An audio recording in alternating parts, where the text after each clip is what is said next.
Alright, so here we have the set 6039, the twin arm launcher from 1988.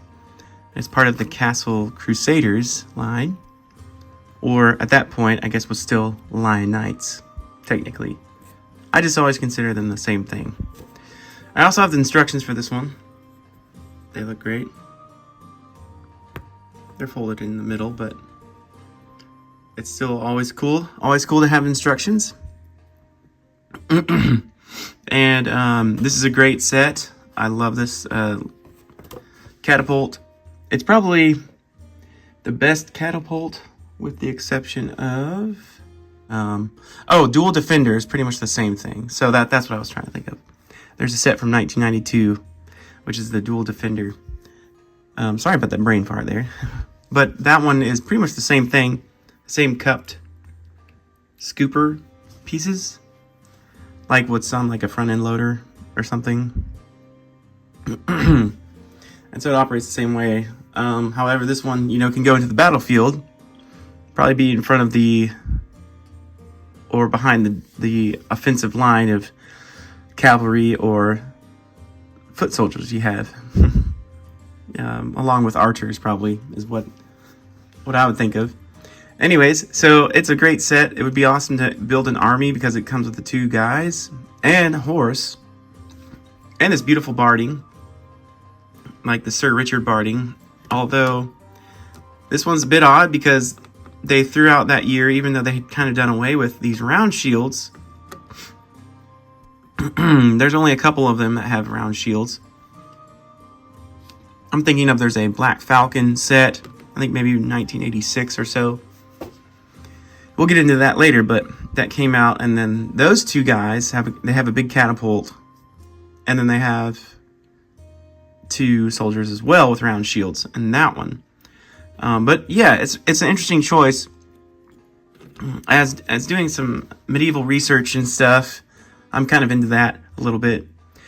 The round shields were more like from more of the ancient world, the Roman period, and then the majority of medieval shields were of course, kind of this three-sided shield here. The smaller one, but you have sort of three sides, and it would go into your arm, and it was much easier to hold. Versus the round ones were very similar to the way they are with these soldiers here, where you would hold them in your hand, and you'd have to have hand strength.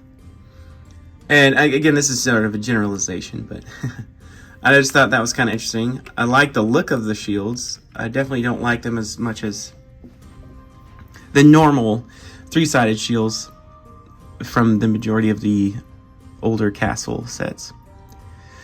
But anyways, all in all, it's a cool look. It's very striking.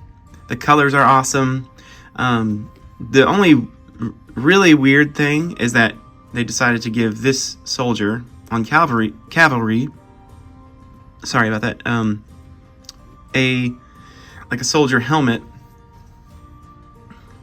which it looks cool. It looks great, and I suppose you could just do that, or perhaps they use the horse somehow to pull the cart out to the field somehow, or push it. I don't know, but he has a special barding, so it's just odd, and I question why he would have a special barding of being a foot soldier. But then he also has the print of the armor from that era, from the 80s as well. So he's kind of like a knight, but he doesn't quite have the normal knight helmet. So, in my opinion, as I display this, I happen to have an extra helm, and I kind of preferred putting this. If he's gonna be a knight, just make him a knight with the helm. Give him that look. So I think that's a cool look. I really like that, and kind of sets him apart from some of the others, with the exception of the King's Mountain Fortress, Sir Richard, in that one, who has the same barding. And there's also that Royal Joust not Royal Joust, that's later on, but the whatever the jousting set is has the Lion Knight barding as well. But yeah, so I kind of thought that was a cool look in my display. And again, this one and the Dual Defender are probably the most functional catapults.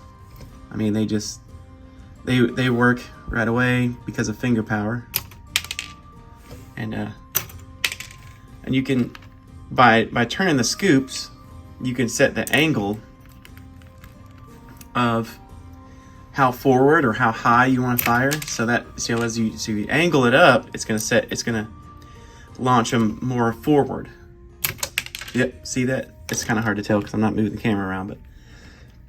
And yeah, so that's pretty cool. You could just do them at different angles and distances.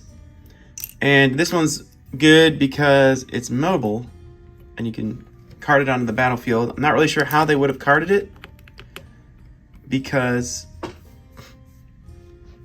of it being kind of heavy, and there's not really, the only thing I could think of was down here. You could grab these, maybe take those off, and then push it.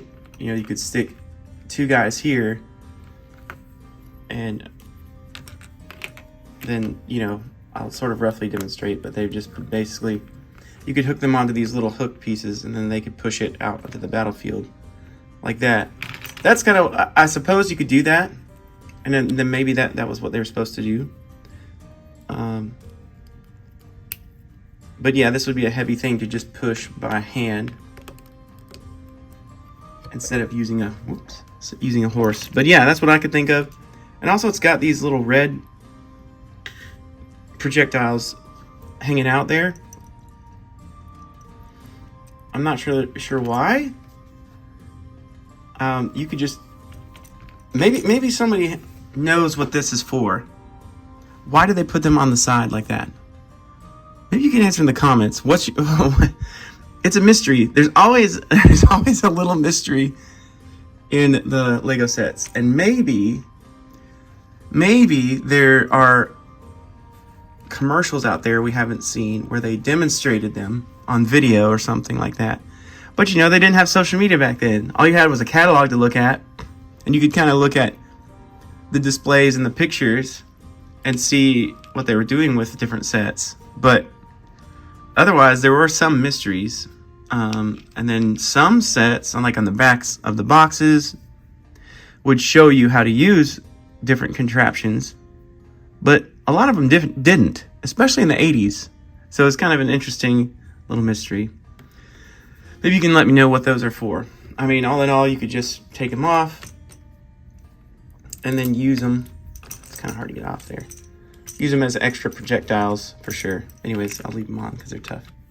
But yeah, so that's that. For some reason, the projectiles are yellow. I don't know if they're hurling gold at the enemy army because they're so wealthy. I'm not really sure why they're yellow. I mean, I guess they could be sandbags.